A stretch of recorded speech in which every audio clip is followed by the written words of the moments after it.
அனைவருக்கும் வணக்கம். என்னை வழிநடத்தும் குருமார்கள் ஆசையோடு பிரபஞ்ச சக்தியாய் இருக்கும் ஞான வேங்கியமம் சமேத ஆதி பரமேஸ்வரன் அருளோடு இன்று நாம் அறிந்து கொள்வது உற்சவமூர்த்தி சிலையின் சிறப்புகள். பொதுவாக கோவிலில் இறைவன் இறைவியோட திருவுருவங்கள் பல வகையான வடிவங்களில் இருக்கும். முக்கியமாக கற்சிலையாகவும் ஐம்பொன்னால் ஆன சிலையாகவும் இருக்கும்.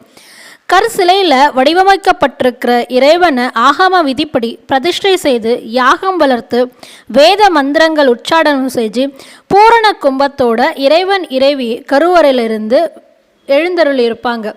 அதே போல தான் ஐம்பொன்னால் ஆன சிலைகளும்.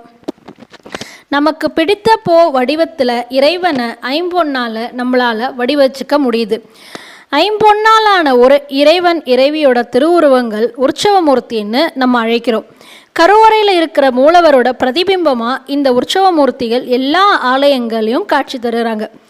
ஐம்பொன்னால் செய்யப்படுகிற இறைவன் திருமேனிக்கு சிறப்பு அபிஷேகம், அலங்காரம், பூஜைகள் செய்து விழாக்கள் கொண்டாடி 10 நாள் பிரம்மோற்சவமாக நம்ம நடத்துகிறோம் எல்லா ஆலயங்கள்லையுமே. பொதுவாக இறைவன் இந்த ஐம்பொன்னால் ஆன சிலையில் காட்சி தரதோட முக்கியமான நோக்கமே தன்னை காண வரும் பக்தர்கள் வர முடியாத சூழ்நிலையில் விழா காலங்களில் பக்தர்களை நோக்கி இறைவன் தன் திருப்பாதங்களால் மாட வீதிகளில் வலம் வந்து நமக்கு காட்சி தந்து நமக்கு வேண்ட வரத்தை அருள்றதுக்காகவே இறைவன் ஐம்பொன்னால் ஆன சிலையில் எழுந்தருள்கிறாருன்னு சொல்லப்படுது. இத்தகைய சிறப்புமிக்க உற்சவர் சிலையை நம்பாலோட ஆலயத்திலையும் ஞான வேங்கியம்மனுக்கு சிறப்பானதாக சிலை வடிக்கும் பணி ஆரம்பிக்கப்பட்டுள்ளது. நம்மளை காக்கக்கூடிய இறைவியின் சிலையை வடிக்கும் திருப்பணியில் நம்மளோட கைங்கரியமும் இருக்கிறது உன்னதமான பணியாகும்.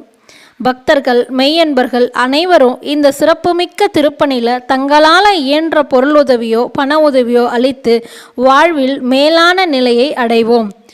நன்றி, வணக்கம். சிவா, திருச்சிற்றம்பலம்.